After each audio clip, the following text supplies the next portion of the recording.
a South Korean-born mixed martial artist turned actor who some of you might recall of his only notable roles, which was in the classic 90s spy comedy Austin Powers. Hello and welcome back to True Crime Guys podcast. I'm your host, Michael, and I got Andy with me here today, of course. Andy? Hey guys, I'm never going anywhere so far. I'm gonna be stuck here as long as they will never let me out of the room. He just keeps right? They just keep shuffling me around. Keeps showing up on recording day. We're moving him out. No, we're trying something a little different, a little visually different here on YouTube. If you guys are joining us on YouTube, if not, be sure to check that out. Subscribe, guys, you podcast listeners. YouTube is still fairly new to us, so we decided to go with a little different setup today. Last week, we covered the case of Katie Coleman. You can also see the video of that on YouTube as well. One of the most insane Avenger stories. It's one of those horrible cases, but has a happy ending, kind of like today, in a way. Wouldn't you say, Andy? Yeah, it's kind of one of those things where it's like you always hope if someone would hurt your family member, you would get some kind of family revenge like that. Yeah. It's kind of one of those bittersweet stories to an extent. It is. It's a movie like Revenge. Oh, yeah. I have to say. But this week, guys, we got another crazy. Okay, first off, let me preface this by saying I said we were going to do some cult shit this week, and I lied, okay? For lack of a better term, I lied, Andy. I did. You know, that happens sometimes. Sometimes I say things, and then we don't do them. Sometimes plans change. Sometimes plans change, and today was one of those things during our research, during our searching for some cult shit, and we actually already have a timeline ready for the cult case, but we saw this headline, and we had to do it, okay? Former MMA star Joe Son. Star, is that a little too much? Am I saying too much? He's not a star. Not a bright one. Not a shining star. Not a bright one. Before we get into it, let's give you guys a little summary. Our case this week, the brutal and heinous crimes of Joseph Son, a South Korean-born mixed martial artist turned actor who some of you might recall from one of his only notable roles, which was in the classic 90s spy comedy Austin Powers, one of my favorites back in the day. I love Goldmember. That's my favorite Austin Powers, Andy. I do have a soft spot for Goldmember as well. I love Goldmember. I do. You creepy Dutch bastard.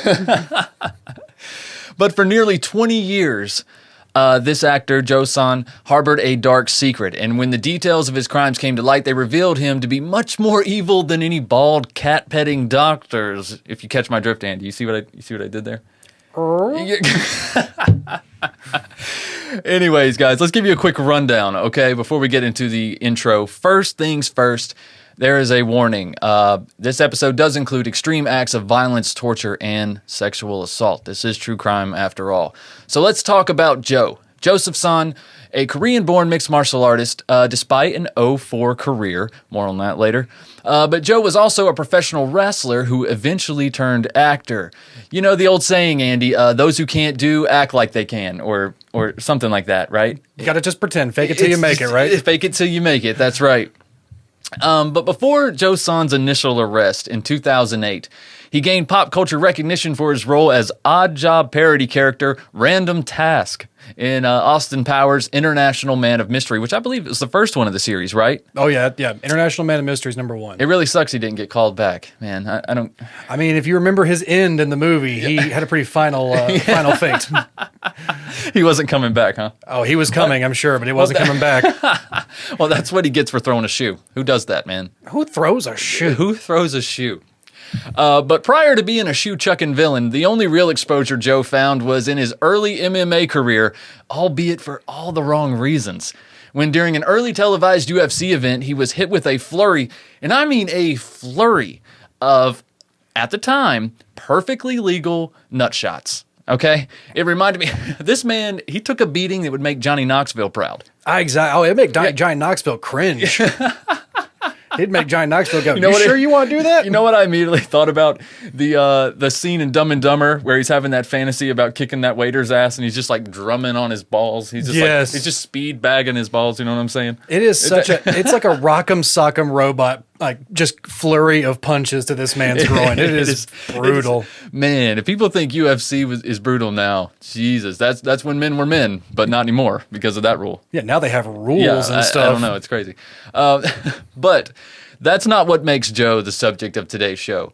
That would be an incident that took place in 2011. After being arrested on a felony vandalism charge, Joe's DNA was tested, and he received a sentence of 7 years to life in prison for the violence and torture committed during a 1990 gang rape that had previously gone unsolved for 18 years. Now, unfortunately, Joe's violent tendencies persisted within prison walls, leading to another horrific, but this time deadly incident.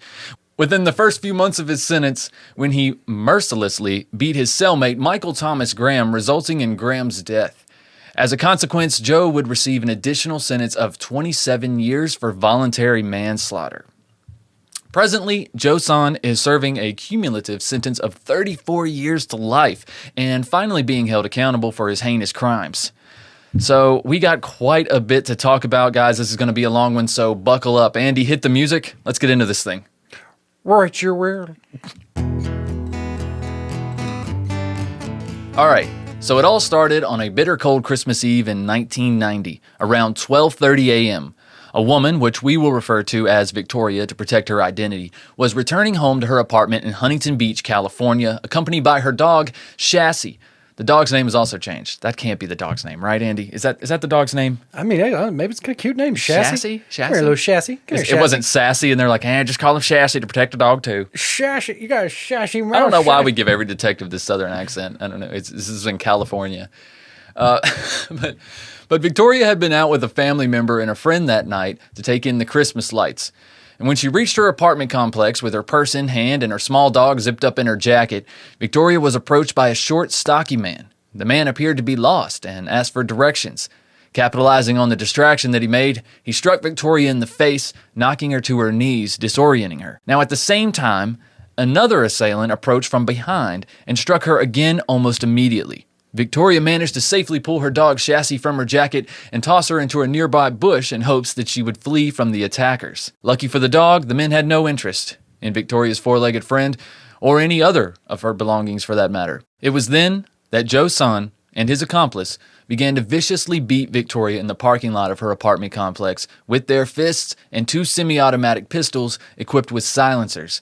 And unfortunately, this was only the beginning. After threatening to kill her and anyone who she might alert with her cries for help, the men then dragged Victoria into their car and sped off, leaving no one but a scared puppy as the only witness.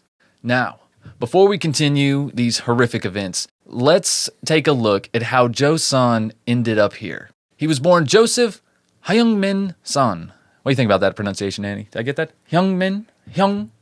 You might be. It's a Korean name. It might be a Huingmin. I could be wrong, but it's just Joe. They pronounce more letters than a lot of other languages. I'll give them that. They don't have a lot of silent letters. Oh no, they have they don't care how they make them sound. Right.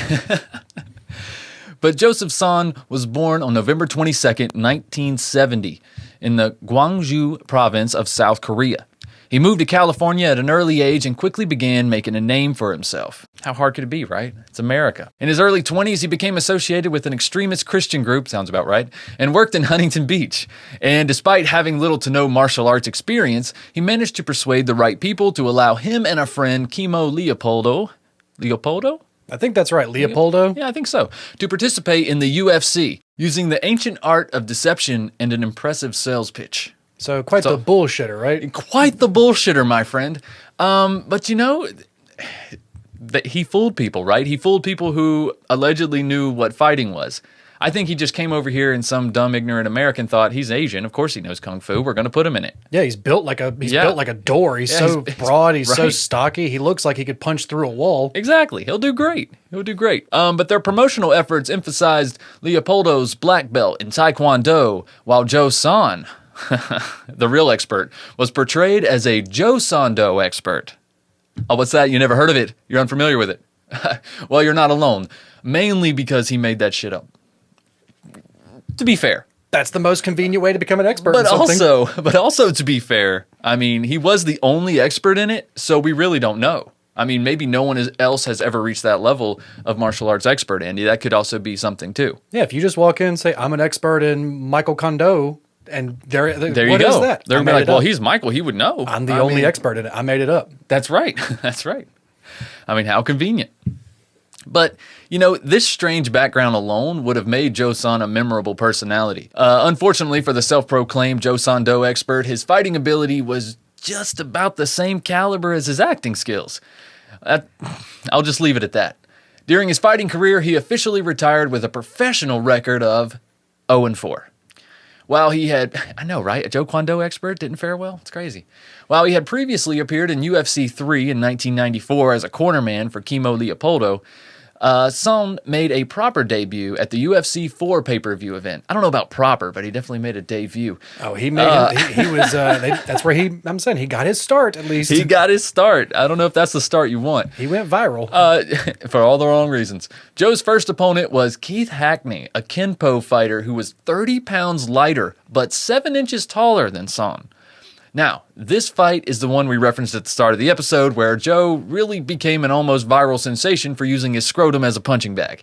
Despite performing a takedown and attempting a guillotine choke, Hackney quickly countered with some very intense strikes directly to Joe's groin.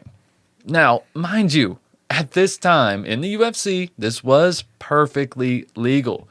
And it ultimately allowed Hackney to apply a blood choke, leading Son to tap out and consequently get eliminated from the tournament. God, what a rough way to go out, man. Like I said, how do you fight again after this? No, you can't. You just have to look at the ref and go. Well, obviously he does. This is his first fight. He goes 0-4. I'm very surprised. I think after this, though, he was like, I'm not letting that happen again. I'm not letting that happen. No one's doing that to me. No. And you'll see that in his second fight. Another one of Joe's notable and downright embarrassing bouts came at Extreme Pancration. Am I saying that right, Andy? I think so. Pancration? Pancration? Yeah.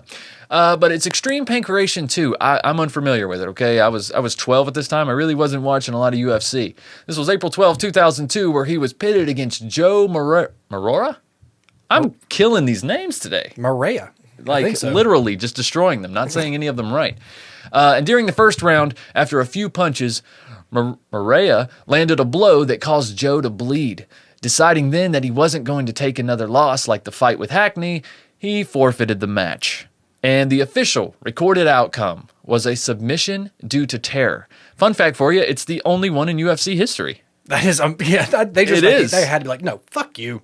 It's the only one due to terror. A man literally left because he was afraid. He's like, no, I don't want to do that again. That hurt. I didn't know they were actually going to hit me. Right. He maybe should have cross-trained a little bit. Maybe not so much of a focus on Joe Kwon Do and maybe learn some actual techniques. I think maybe he just went into the fight with both hands over his dick. Oh, yeah. And he just kept getting punched in the face. He just took like 4 shots to the face. He was like, I did not prepare properly. I thought this was going to go the exact opposite. Right. Just cut this. Just stop this. So after that, Joe would decide to leave professional fighting, well, temporarily, and try to pursue a career in Hollywood. Because, you know, nut shots and bleeding, it was just all too much. He's got to find a Joe Kwon Do circuit or something, right? If he wants to come back. Yeah, he wasn't making that jackass money. No, he was not. So his first roles in Hollywood, he landed some small ones in films like Joshua Tree and Bad Blood and Shoot Fighter. You may be familiar with that, Andy. Or Shoot Fighter 2. Is that more your speed? No, I think I'm more of a fist fighter guy. A fist fighter. Shamelessly, I have probably seen all these movies because these are the exact movies my dad would watch all the time when I was a kid. Kickboxer, Bloodsport, you know what I mean? Like, these are the knockoff versions of those movies. That's all this is. They're Jean-Claude Van Damme knockoffs. Oh, yeah, these are all the ones you just see randomly in a bin at a Dollar General somewhere. Yes. 2 for $5. But it was in 1997, okay, when Joe landed his biggest and his last film role as Random Task in Austin Powers, as we mentioned earlier. Even though he had no lines in the movie, his performance was quite comical, but yet forgettable. Really, anybody could have played that part. Any guy who had a domineering presence could have thrown a shoe at Austin Powers and then got killed later. Yeah, like I said, he had no lines. They just needed a silent Asian stocky man to just look intimidating. He killed it though. I mean, he killed that part. So even though the film was a blockbuster with multiple sequels, Joe's Hollywood aspirations took a real nutshot, and he basically bled out after that film's release. You like that? You like those analogies? I like what you did. Is that there. Pretty good? Is that on par? Joe would continue to participate in MMA events and even had a stint in professional wrestling in the early 2000s. That's where he belongs, in my opinion. He should have stayed in professional wrestling. He's perfect for that. He's a showman, right? He wants to be an actor. He has a little bit of fighting experience. That would have been perfect. Oh, they said there was a couple of events where he came out like a professional wrestler, dragging a giant cross behind him and just making all kinds of like entrance bouts and stuff. So yeah, he would have done a lot better in some indie wrestling ring. I think so. Even professional wrestling. I'd watch him. You can get him a partner. They start, be the next Dudley Brothers or something like that. I could see that crap. But sadly, he never managed to find success in any of his career choices, and eventually Joe would become nothing more than a sad footnote in the history of UFC, which would have still been better than the legacy he has now, Andy, honestly. Yeah, he still did UFC. Yeah, if he would have just left that and not done horrible things. Speaking of that legacy, it's time to get into the details of what happened that fateful Christmas Eve in 1990. Now, again, brace yourselves, folks. I know we've had some fun in this one, but this is as gruesome as crime as they come, really. So the men, Joe's son and his accomplice, who we will get to later, they threw her into the car and sped off with Victoria, barely conscious. She remembers vividly the things that the men were saying and how scared she truly was to be in this situation. I mean, this is not something you're going to forget. While driving, the men told Victoria that they were taking her to the cliffs and that they were going to kill her. Joe even going as far as to say, quote, "I needed a beach girl for my Christmas present to myself because I'm going to throw you down. I'm going to make sure the cops see you." End quote. The men pistol whipped her and beat her and told her multiple times that she was going to die tonight. They eventually pulled the car over and forced Victoria out into the cold. It was then that Joe proceeded to rape and sodomize Victoria for the first of multiple times that night. Now, during this time, Victoria remembers that she still has her wallet with her. Inside Victoria's wallet, she had a photograph of her friend's new baby. She pulled the photo and began to plead with her attackers. Quote, "I remembered saying that I had a kid, I had a baby, and you're going to let me out so I can go and see my son." And he says, quote, "Bitch, you think I'm going to let you go after you've identified me?" And I said, "You poked my eyeballs out with contacts in them. I can't see shit right now." And then it got real quiet. And I just thought, did they buy that? Did they buy that? That's a real survival instinct right there. She just happened to have a picture of her friend's baby in her wallet. That's like it just got mailed to her recently. That's the only reason she had it in there. Oh my God. You can still make that plea though. It's still worth it. I mean, God. However, the relentless assault continued as the men forced her back into the car. The duo took turns tormenting her, and just when it seemed that the situation couldn't get any worse, Joe-san showed another level of his depravity. Using one of the pistols that he made sure to show Victoria was loaded, he began violating her with the barrel of the gun. And from what Victoria recounts, it was simply because, quote, he thought it would be really cool to rape somebody with a gun, end quote. Yeah, this guy is messed up. Yeah, God, this guy's he's messed up. way more evil than you would expect him to be. Seriously. Yeah, he's so silent all the time. No one ever expected him to say things after only his first real movie appearance. Yeah. I think, oh my God, that man was a monster behind those shark eyes. An absolute monster, man. Not long after this, though, Joe grabs Victoria by the hair and he threw her out of the car, naked and into the cold, while forcing her to crawl on her hands and knees with a gun to the back of her head. Joe barks at her to keep her head down and to keep crawling before, in a moment of pure guilt, or maybe actual humanity, the accomplice tosses a piece of Victoria's clothing at her, claiming that she was freezing. Joe then proceeded to tie the clothing, which turned out to be her pants, around her head as a blindfold. Holding the barrel to her scalp, he bends down to her ear and whispers something that has haunted Victoria to this very day. Quote, 1, 2, by the way, bitch, Merry effing Christmas, run, end quote. At that moment, Victoria was free, scrambling to her feet and running for her life, removing the pants that were tied around her eyes, and she was able to make her way to a nearby home and take refuge with the homeowners until the police arrived. Knowing she needed to get to the hospital as soon as possible, the officers urged Victoria to allow them to call an ambulance or to drive her themselves. But Victoria, even after the intense trauma she had just endured, she remembered one thing that she'd left behind at the crime scene. Victoria was driven back to her apartment, where she began to call out for her lost puppy, Chassis. Suddenly, they heard a high-pitched yip ring out as the puppy ran to her owner. After the darkest and most devastating night of her life, Victoria was overcome with emotion over the safe return of her beloved Chassis. After being taken to the hospital and treated, Victoria was visited by Detective Don Howe of the Huntington Beach Police Department. Don sat with Victoria and listened to every horrible detail. Detective Howe was able to get a decent sketch of the assailants drawn up and send it around to anyone in the department who might have a lead on the suspects. Victoria recalled to him that the men kept talking about a gang in the area, known as the Sons of Samoa, and even went as far as to carve the initials of the group into her backside.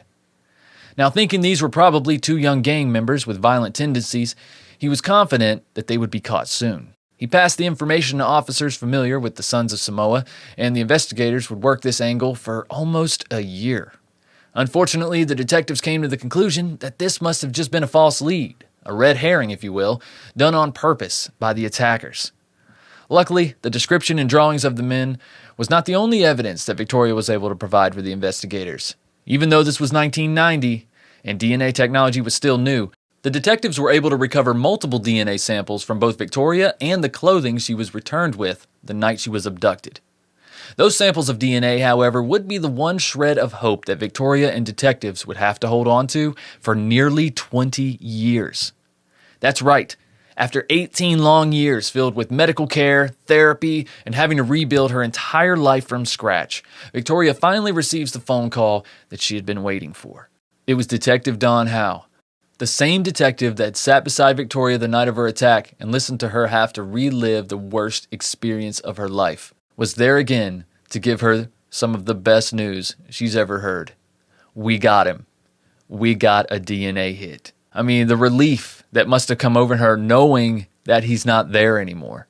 I can't imagine just the idea of like having to, once a case goes cold, and if you're a victim and you're a survivor of a case, once it goes cold, just that notion of being like, any day it could be solved or it never could. Like you have to just start coming to terms with that, like that reality of like, it may never just get solved. I may just have to look over my shoulder for the rest of my life. Exactly. Like, and then just 20 years later, basically out of the call, just ring, Victoria. Yes. Like that's just so wild. You could not be you because you would never expect it anymore. Right. You would 18 years later. Yeah, you would stop expecting it one day. So when it did happen, it must just be shattering. Absolutely. Yeah, and what's crazy is later on, once she finds out who it is, who Joe-san is, she realizes that she has the Austin Powers movie on her shelf in her house, and she's somewhat disgusted by that. Yeah. She's like, I in a way supported this man who did the worst thing that's ever happened to me. You know, his art, his presence is in my house. He's been in my living room the entire time.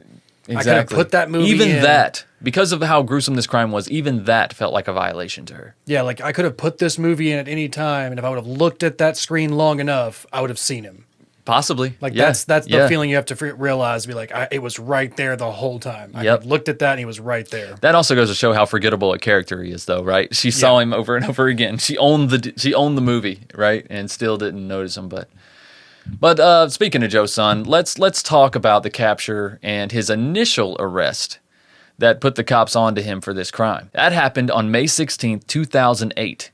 Joe-san, he faced his initial arrest for violently kicking in a roommate's car door. Whatever that means. I don't know. I guess he just dented the car door? How do you kick in a car door, man? He's pretty short. Like roundhouse kick in the window or something? Dude, you kick the shit out of a car door to kick it in? That's what I'm saying. It's got to be the window or just, I guess, denting it in. But if not that, just kicking the glass out. Either way, it resulted in a felony charge of vandalism. And Joe-san was sentenced to probation with a term of 60 days imprisonment. However, his failure to comply with the terms of his probation and report his current residence led him to being detained on August 18, 2008, where he received an additional 90 days of jail time. Now, one of the stipulations of Joe-san's initial plea agreement mandated him to provide a DNA sample. Y'all see where this is going.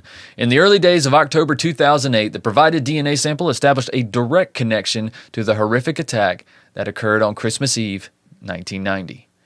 So he was already incarcerated due to his probation violation and was detained at the Theo Lacey facility on October 7, 2008 following his arrest. Now, during questioning about the attack, Joe repeatedly denied any involvement in the incident and even called the crime nasty. Can you believe that, Andy? Nasty? I could, just not looking at the detectives like, that's nasty. That's nasty. Who would do that? Who would do such a, that's nasty. I wouldn't. Right. But, despite all his denial, there was still that gosh darn DNA. You know, Andy, that DNA, man, when it puts you there, it's kind of hard to disappear. I feel like, you know what I mean? I still feel like in 2008, Joe's son was still just like, D and who? I don't. No, hey, I'm man, in. You should have been watching CSI. That's your own fault. 2008. I'm in MMA. I don't do the D. MMA, not the DNA. Exactly. But in October of 2008, he was charged with multiple counts of rape and kidnapping. Joe continued to give investigators nothing in regards to the attack or any information on who his accomplice was that fateful night. They already had Joe dead to rights, but they needed that second man all the same. Then they caught another lucky break. When detectives received an anonymous email from a man claiming to have known Joe back around this time, and he also thought that he recognized the other man in the sketches now that he knew that Joe was involved. Yes, when you see the two blank sketches, you might not know, but as soon as you know who one of them is, and you're like, that's gotta be... Exactly, and then you're thinking about the time period. You're like, who was Joe hanging out with then? You know, what was he doing? But this anonymous person pointed the finger at a seemingly normal, everyday family man named Santiago Catan, a friend of Joe Son's who had a short but existent criminal record. Santiago had moved out of state in recent years and had tried to start a new life for himself. He was married with 2 children and, honestly, someone the police would have never suspected otherwise. That was until the investigators used good old-fashioned police work to obtain a sample of Santiago's DNA from a discarded bottle of Sunkist from the trash outside his home. And wouldn't you know it, it's a gosh darn match, Andy. It was a gosh darn match. You know, Fanta wouldn't have ratted him out like this. I think if he would have had a Fanta, he could have gotten away with it. Whatever's in Fanta, it would have contaminated that DNA so bad. It did make me think At least it wasn't a cigarette. It did make me think of Long Island serial killer now, Rex Heuermann. It was kind of the same way of following him to his home and getting a piece of discarded trash. Yeah, his was a pizza piece or a pizza crust, but the same thing. Watching him finish the bottle and throw it in the trash and just like scampering over immediately. Like they grab it, man. They're like watching them. Like some just really like OCD raccoons. They just scamper over like fresh and just run away. Yep, and because of this police work, Santiago was charged alongside Joe, and the trials were set to begin. It was at this point, however, the prosecution horrifically discovered that the statute of limitations on the rape and kidnapping charges had expired. That's a weird thing for those kind of charges. You feel like those should not expire. No, they should not. Because it's like, what if you kidnap somebody as a child and they don't get found until they were an adult? Yeah, I can't think of one reason that this should not expire. I would love to know the argument that was like, oh, let's put the limit on 10 years. Put the limit on 20 years? Why? Why put a limit on this? Yeah, like I said, especially for kidnapping. If you kidnap a minor and then they don't get, if they found them later when they're an adult, it's like, oh, well, they're an adult now. They could have left, so no more kidnapping and time's run out. Like, pretty much. Yeah, that doesn't make any sense how these two crimes would run out. Not at all. Not at all. In under 20 years. Right. But regardless, they had to pivot their argument to then get Joe and Santiago booked on torture because that shit never expires. And they couldn't throw the book on them, but they were able to definitely put them away for a while. Santiago would quickly plead guilty to the charges and confessed everything that he had done to Victoria, and he was given 17 years in prison. Joe, however, refused the guilty plea and forced the case to go to trial. Joe was just not giving in. He really wasn't. He was staying true to that just silent type, that strong silent type. He was like, no. That's nasty. That's nasty. I didn't do that. It's nasty. But during the trial, Victoria took the stand to lay out every evil detail. And when she was done, there wasn't a dry eye in the courtroom. And while Joe did have a few outbursts during the trial and testimony, he didn't take the stand or testify on his own behalf. And so on September 9th, 2011, after a brief deliberation, the jury would find Joe Son guilty of the torture charges, and the judge would sentence him to 7 years to life behind bars. What a crazy sentence. Meaning that one day, Joe could once again walk the streets as a free man. That is a very big gap. Like 1 to 3, 3 to 5, 5 to 7, 7 to life. Like that's a 7 to life, man. It's like if life is in there at all, the minimum should be 20. Yeah, exactly. Right? If life is a consideration, you should go 20. Yeah, if life is an option, 7 years is not a minimum. It's not an option. It's not enough. No. But luckily for us, Andy, the story is not finished, okay? Because just 1 month after Joe's incarceration began, the guards at the Wasco State Prison responded to a medical call on October 10th of a prisoner who had been attacked in his cell. When they arrived at the cell block in question, they were met with Joe Son, calmly standing by the door of the cell with the body of his cellmate, Michael Graham, who was unresponsive, on the bottom bunk. Joe apparently calmly told the guards, quote, "I told you I needed to get out of here," before proceeding to walk past them and start washing his hands, most likely cleaning the blood from them, as it was discovered that Graham died from multiple blunt force trauma injuries as a result of the former mixed martial artist's vicious attacks on him. He finally won a fight, Andy. Like I said, it only took him, like 4 losses and then two trial losses. I'm gonna get a win. Then he decided to beat this guy in his sleep. I'm gonna get a win. Yeah, he took his whole UFC career out on this guy.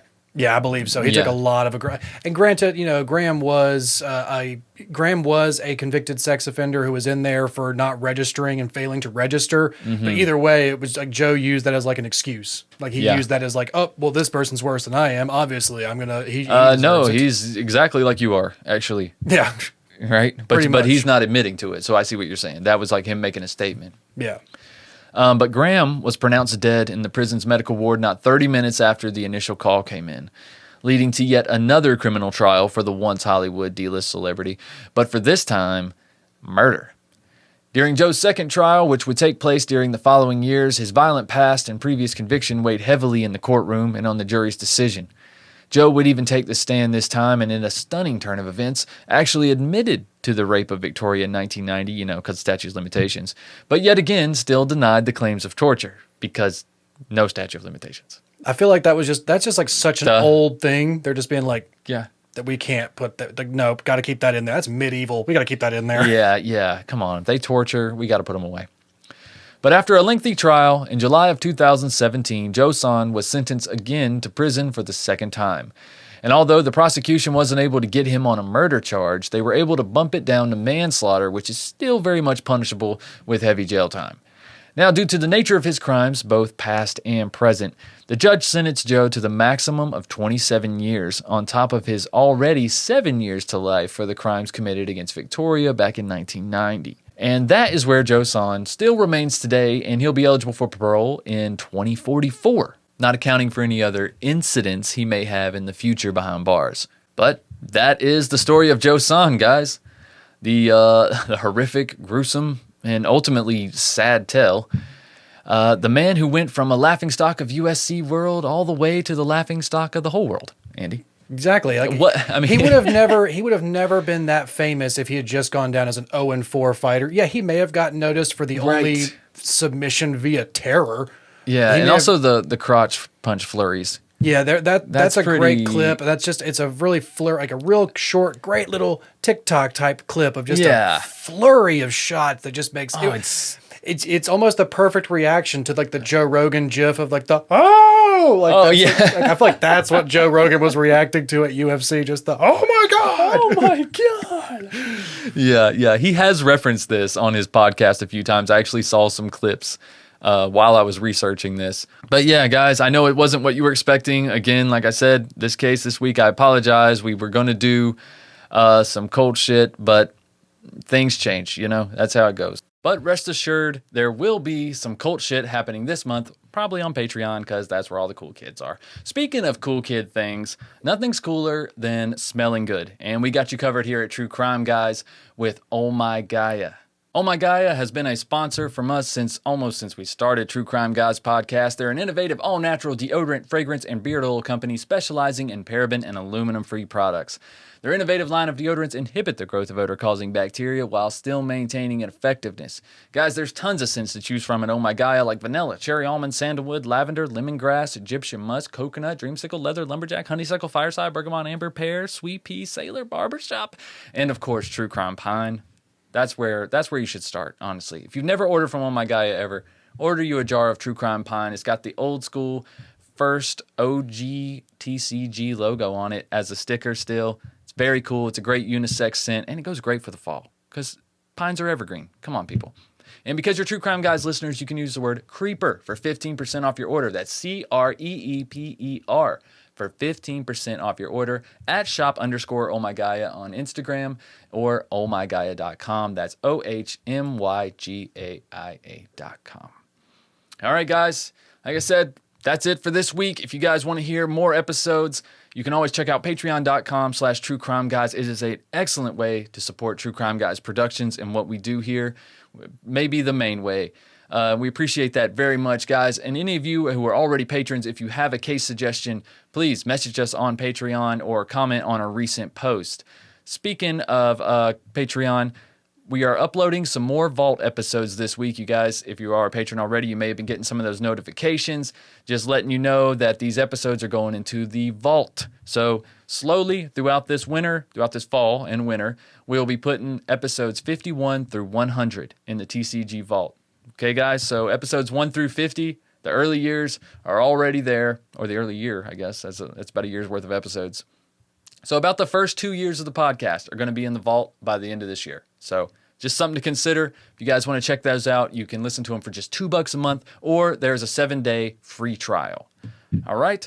Also, check us out on social media at True Crime Guys, pretty much everywhere. Give us a follow on TikTok. And of course, if you're listening on YouTube and watching, please subscribe and hit that notifications button and help us grow. We appreciate it very much. Anything else, Andy? Am I forgetting anything? I don't think so, guys. Like I said, share, like, subscribe, tell your friends about it. Keep an eye out again for Sandu's stories. Those will be coming back on the Patreon very soon. Anything else? I think we're going to have some new stickers coming out soon. We're going to try and get more merch coming to you guys, more merch options available. But things like that, guys, we're trying to make this as professional as possible so that you guys can see that we are putting in the work to give you the best product possible. Love it. Love it. What a pitch. What a pitch. That is the art of the sales pitch right there. Let's end on that, Andy. All right, guys, we'll see you next week. Until then, I guess you just have to keep on creeping, right, Andy? I think so, man. All right. See you guys. Bye.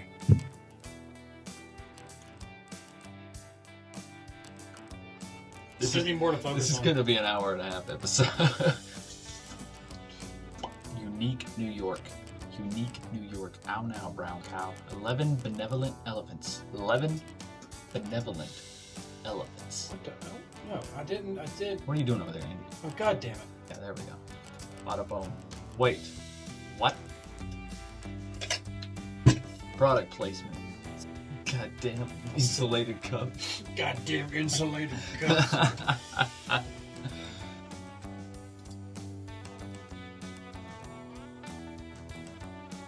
Within the first few months of his sentence, Joe would win his first fight when he Is that a bad joke? Is that a bad joke? We finally win a fight. Okay. Thanks, who did there. You know, get that off the screen.